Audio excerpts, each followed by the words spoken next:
Sir প্রথমেই বলি 2026 নির্বাচনে বিজেপির পক্ষ থেকে যে ভরসার শপথ নামে যে প্রতিশ্রুতিপত্র দেওয়া হয়েছিল, এই বাজেটে আমরা দেখলাম অনেক কিছুই সেখানে এখনো অনুপস্থিত। যেমন স্যার বলা হয়েছিল চাকরির ক্ষেত্রে ইশতেহারে লেখা ছিল অতীতে বিলুপ্তি করে যে সমস্ত স্থায়ী সরকারি পদ পুনরায় চালু করা হবে, কিন্তু বাজেটে অস্থায়ী কর্মীদের স্থায়ীকরণের কোনো উচ্চবাচ্য দেখতে পেলাম না। হ্যাঁ স্যার, কিছু ক্ষেত্রে তাদের সাম্মানিক বেড়েছে, কিন্তু আবারও অনেক অস্থায়ী চুক্তিভিত্তিক যারা কর্মী আছে তাদের বাড়েনি। যেমন পঞ্চায়েতের কম্পিউটার অপারেটর, এনএসকিএফ টিচার, উচ্চ মাধ্যমিক চুক্তিভিত্তিক টিচার, কমিউনিটি হেলথ অ্যাসিস্ট্যান্ট, স্যাট, এমএসকে এসএসকে টিচার সহ অনেক সেক্টরে যারা আছে তাদের বাড়েনি।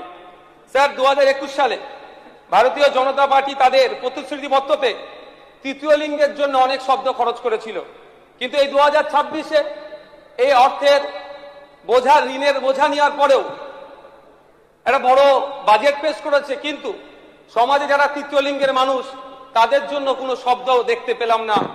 আমি আশা করব পরবর্তী সংযোজনীতে মাননীয় অর্থমন্ত্রী মহাশয় এই সমাজে তৃতীয় লিঙ্গে যারা আছেন তাদের জন্য বিশেষ প্যাকেজ বা কাজের ব্যবস্থা করবেন।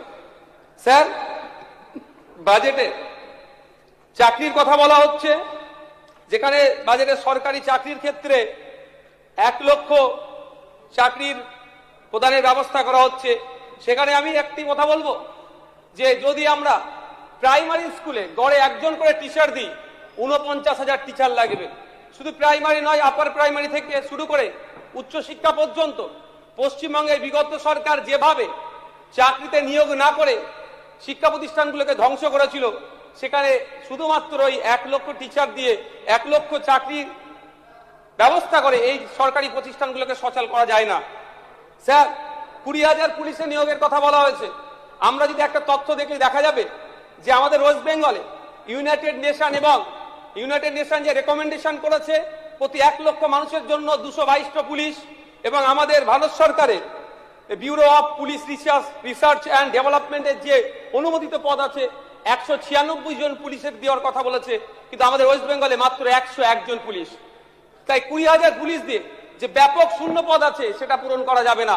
প্রায় 2 লক্ষের অধিক অলরেডি শূন্য পদ আছে, সেটাকেও বৃদ্ধি করতে হবে। স্যার আমি পরিশেষে এই চাকরির ক্ষেত্রে আমি বলবো, যারা আমাদের পশ্চিমবাংলা সরকারের বিভিন্ন সেক্টরে অস্থায়ী চুক্তিভিত্তিক চাকরি করছে তাদের জন্য বিশেষ সংরক্ষণের ব্যবস্থা করা হোক, অন্তত 5% তাদের সংরক্ষণ করা হোক। স্যার দিয়ে নিয়ে যদি বলি, যেভাবে প্রতিশ্রুতি দেওয়া হয়েছিল সেই মতো হয়নি। আমি আশা করব সুপ্রিম কোর্টের যে গাইডলাইন বকেয়া সহ ডিএর বন্দোবস্ত করা হোক, তবে সেটা পয়লা অক্টোবর থেকে নয় স্যার, 1 জুলাই থেকেই সরকারি কর্মচারীদের ডিএর ব্যবস্থা করা হোক, সে আমি আশা করব। স্যার সংগ্রামী ভাতার কথা বলা হয়েছে, ওই নিয়ে আমি আর চর্চা করব না। অবশ্যই ভাতার থেকে বড় কথা স্যার, যারা মিথ্যা মামলা দিয়ে আমাদেরকে অন্যায়ভাবে জেল খাটিয়েছে, শ্লীলতাহানি থেকে শুরু করে বিভিন্নভাবে চুরির মামলা দিয়েছে, সেইগুলোকে খুঁজে বার করা হোক। তাদেরকে স্যার জেলে রাখলে আমরা আমাদের ভাতাটাই মনে করবো এটা শ্রেষ্ঠ।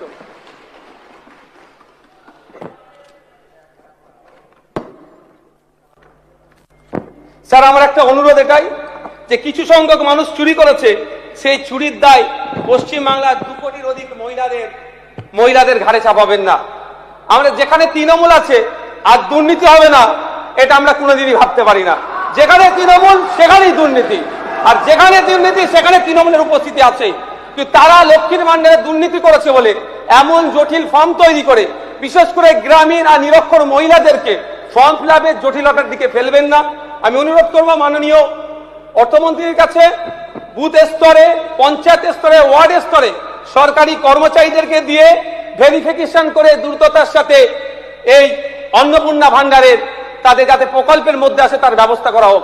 হ্যাঁ, এই নির্দেশনা দিক সরকারের পক্ষ থেকে, যারা ভেরিফিকেশন করার দায়িত্ব নেবে তাদের এন্ড থেকে যদি কোনো গোলযোগ হয় তার রেসপন্সিবিলিটি তারা নেবে। তাহলে দেখলে দেখা যাবে একটাও ভুল ভেরিফিকেশন হবে না। যেখানে আপনার 0 টলারেন্সের কথা বলছেন, দায়িত্ব তাদের হাতে তুলে দেন, তাদের কাছ থেকে দায়িত্ব আপনারা বুঝে দেবেন। স্যার উচ্চশিক্ষায় ড্রপ আউটের জন্য যে আপনি স্কিম নিয়ে এসেছেন, অবশ্যই স্বাগত জানাবো। কিন্তু স্যার এখানে উচ্চশিক্ষা পর্যন্ত পৌঁছানোর আগে উচ্চ মাধ্যমিকের স্তরে 2024 থেকে 2025 যদি তথ্য দেখি, এক বছরে প্রায় 3 লক্ষ ড্রপ আউট হয়েছে। তাহলে আমাদেরকে প্রথম মাধ্যমিক উচ্চ মাধ্যমিক স্তরেও যাতে ড্রপ আউট না হয় তারও পলিসি আনতে হবে। আর এই 50,000 টাকা এককালীন যে সহায়তার কথা বলা হয়েছে, আমি অনুরোধ করবো স্যার এটা অন্তত 3টে পার্টে দেওয়া হোক। এটাও তো হতে পারে যে আমি ফার্স্ট ইয়ার অ্যাডমিশন নিলাম, ফার্স্ট সেমিস্টারে অ্যাডমিশন নিলাম, অ্যাডমিশন নিয়ে 50,000 টাকা নিয়ে আমি পড়াশোনা ছেড়ে দিলাম। যেই লক্ষ্য উদ্দেশ্য নিয়ে 1000 কোটি টাকা পশ্চিম বাংলার জনগণের ট্যাক্সের টাকা বরাদ্দ করা হচ্ছে, সেই সার্থক যেন হয়। সুতরাং এটাও বিবেচনা করা দরকার, অন্তত 3টে পার্টে টাকা দেওয়ার ব্যবস্থা করা হয়। স্যার এখানে মহিলা যাত্রীদের ক্ষেত্রে যে বিবেচনা করা হয়েছে বাসে, সেটাকে স্বাগত জানিয়ে বলবো যে বিগত বাম সরকারের আমলে প্রাইভেট থেকে শুরু করে সরকারি বাসের ক্ষেত্রে ছাত্রছাত্রীদের জন্য 50% ডিসকাউন্ট ছিল। আমাদের পশ্চিমবাংলা যে নতুন সরকার এসেছে, এই নীতিটাও নিয়ে আসা হোক, ছাত্রছাত্রীর জন্য 50% ছাড়ের ব্যবস্থা করা হোক। স্যার উত্তরবঙ্গের স্যার চা বাগানের শ্রমিকদের জন্য টি ওয়ার্কার্স ডেভেলপমেন্ট বোর্ডের প্রতিষ্ঠা করার কথা বলা হয়েছে, অবশ্যই স্বাগত জানাই। তবে অর্নামেন্টাল চেয়ারম্যান না রাখা হয়, কারণ 2016 থেকে 2021 পশ্চিমবাংলা সরকারের উদ্যোগে ত্রিপাক্ষিক প্রায় 21 থেকে 22টা চুক্তি হয়েছিল, কিন্তু দুর্ভাগ্য চা বাগান শ্রমিকদের ন্যূনতম মজুরি তারা ঠিক করতে পারেনি। এক্ষেত্রে এটা না অর্নামেন্টাল হয়ে যায়। স্যার আদিবাসী উন্নয়নের জন্য বিশেষ করে শিক্ষার দিকে যে ট্রাইবাল ইউনিভার্সিটির কথা বলা আছে, অবশ্যই এটাকে বিরোধিতার কোনো জায়গা নাই, কিন্তু একটা ইউনিভার্সিটি দিয়ে একটা গোটা সমাজকে শিক্ষা এগিয়ে নিয়ে যাবে আমি বিশ্বাস করি না। দেখুন আলিয়া ইউনিভার্সিটি আছে মুসলিম সমাজের জন্য, মাইনরিটি ডিপার্টমেন্ট থেকে পরিচালিত, অবশ্য সব সমাজের ছেলে মেয়েরা পড়াশোনা করে, কিন্তু ওতে দিয়ে কি মুসলিম সম্প্রদায়ের শিক্ষকতার হার বেড়েছে না পিছিয়ে গেছে, তথ্য দেখলে দেখা যাবে। কিন্তু স্যার বলবো এই ট্রাইবাল ইউনিভার্সিটির সাথে সাথে সাঁওতালি মাধ্যম যে শিক্ষা প্রতিষ্ঠানগুলো অলরেডি আছে, পর্যাপ্ত পরিমাণে শিক্ষা নাই, শিক্ষার পরিকাঠামো নাই, সেগুলো ফিরিয়ে নিয়ে আসতে হবে। বিগত সরকারের 3 বছরে এসটি এসসি সমাজের জন্য কোনো হোস্টেল তৈরি করেনি, নতুন হোস্টেল তৈরি করতে হবে। বিগত দিনে এসটি এসসি সমাজের ছেলে মেয়েদের জন্য যে হোস্টেলগুলো আছে সেগুলো অলরেডি যেগুলো বন্ধ আছে, পুনরায় সেগুলো চালু করতে হবে।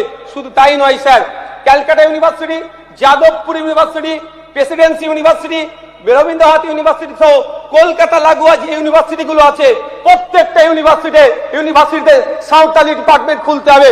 তাহলেই প্রকৃতপক্ষে জানবো আমরা এসটি সমাজের মানুষ উপকৃত হবে। স্যার শুধু তাই নয়, পশ্চিম বাংলায় আমি আগেই বললাম যেখানে তৃণমূল সেখানে দুর্নীতি, আর যেখানে দুর্নীতি সেখানেই তৃণমূল। স্যার 80 লক্ষ আদিবাসী আছে, 1.5 কোটি ফেক এসটি সার্টিফিকেট প্রোভাইড হয়েছে। ওই 70 থেকে 80 লক্ষ ফেক এসটি সার্টিফিকেট বাতিলের জন্য কমিশন তৈরি করতে হবে। স্যার আমার বলার সময়ও যদিও খুব একটা বেশি নয়, 10 মিনিটটা খুব কম হয়ে যাচ্ছে। আমি বলবো স্যার এখানে একটা দেখছিলাম আপনার সরকারি উদ্যোগে